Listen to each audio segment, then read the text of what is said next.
All right, Alfred Telefellow, Mr. Telefellow TV. We talked about Rose saying that he met with Drake to discuss Meek Mill and Drake's beef or whatever it was, just to get some understanding. He did that in a recent interview with the best seat in the house. Shout out to Hovain Hilton. And one thing that I wanted to make clear is I know that's been a year, 2 years old now, and a lot of people like, just let it go, it's over. I want to make something clear. Now, Meek's career ain't really feeling the L's from that anymore. Meek has bounced back quite nicely. DC4, it look like he got some music coming this weekend. Meek's doing okay, all right? Meek's in his own world. He battles with social media L's and all that, but Meek's looks like he's in a good space. He's living the life that he wants to live. I want to make this clear.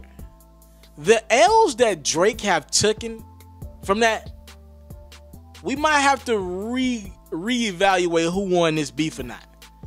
Because you ain't leaving this beef saying Meek don't write his bars.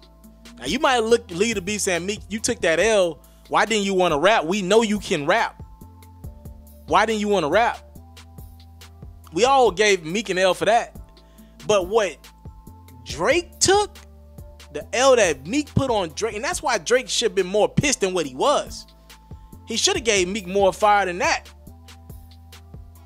All right? Like, you gotta look at what's transpired. I'm looking at people come up with their list as Kendrick Lamar's album has been out for a few weeks now. Shout out to the Damn Project. It's pretty dang good. Getting into it more and more, and I'm not even a big Kendrick fan. I'm listening to people compile these lists, and I know Kendrick Lamar project is new, and we're in an era where if it's in my face for a couple weeks, this is number one. That's the greatest thing I ever heard. You know what I'm saying? I know we're in that era, but let me make something clear. I don't hear a lot of people putting Drake in their top 5. Now, Drake's still in my top 5 for other reasons, but I understand why Drake doesn't make your cut. He has such a negative stigma over his head, and because he's kind of still pop R&B as well, and you don't have to write the pop R&B stuff, nobody ever holds anybody accountable. Nobody is holding Usher accountable for not writing his lyrics, right?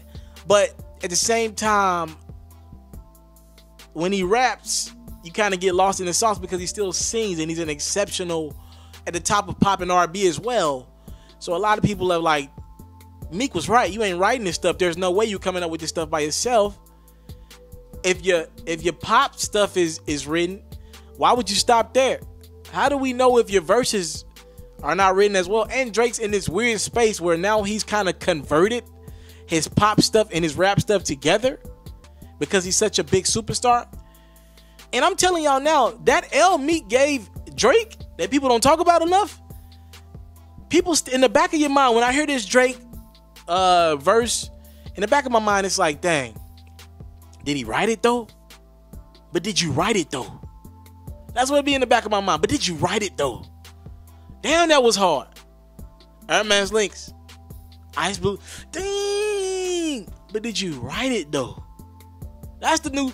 I should hashtag that before somebody steal it. But did you write it though?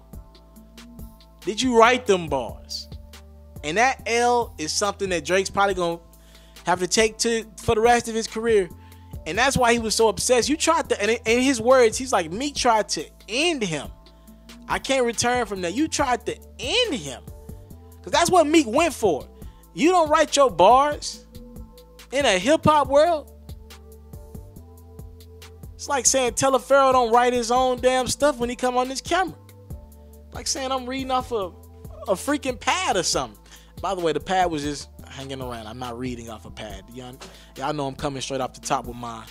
It's like saying a doctor isn't doing the procedures, the nurses are, but he's still getting that pay. It's like saying LeBron James isn't really on the court. It's like saying Peyton Manning wasn't the one throwing the football, it was somebody else in disguise in a helmet. You're taking away from his craft, what got him here. And I don't know if Drake's going to be able to recover from that one because nobody will ever know. We're not in the studio with him. He don't do a lot of interviews. He don't do a lot of freestyles. I think you would need to do like a 5 Fingers of Death type thing with Sway, to get some of that clout back on his freestyles and his rapping, you would need somebody that's gonna sit there and say, rap about love and hip hop Atlanta, rap about thoughts, rap about I don't know, Wayne, rap about Nicki in his face and make him switch it up every 30. Because other than that, how can we prove that he writes this stuff or not? All we know is there's a big rumor in the industry that Drake doesn't write his stuff, and it's over his head. And I don't know if he shook that.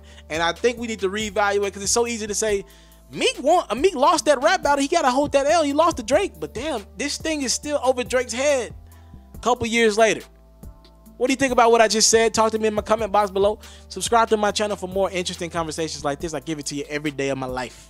Thank you for the time, love, support. Y'all pay my bills. Thank y'all so much for all the love y'all been showing me. I'm out. If you're looking to book me for an interview video or by phone, if you're looking to have your music or your skill featured on my daily podcast, if you're looking to book me for a speaking engagement to help motivate some kids, if you're looking to have me rock some of your clothing to help promote your brand, make sure you hit me up at booking@ismrtaylorfarrell.com. Again, that's booking@ismrtaylorfarrell.com.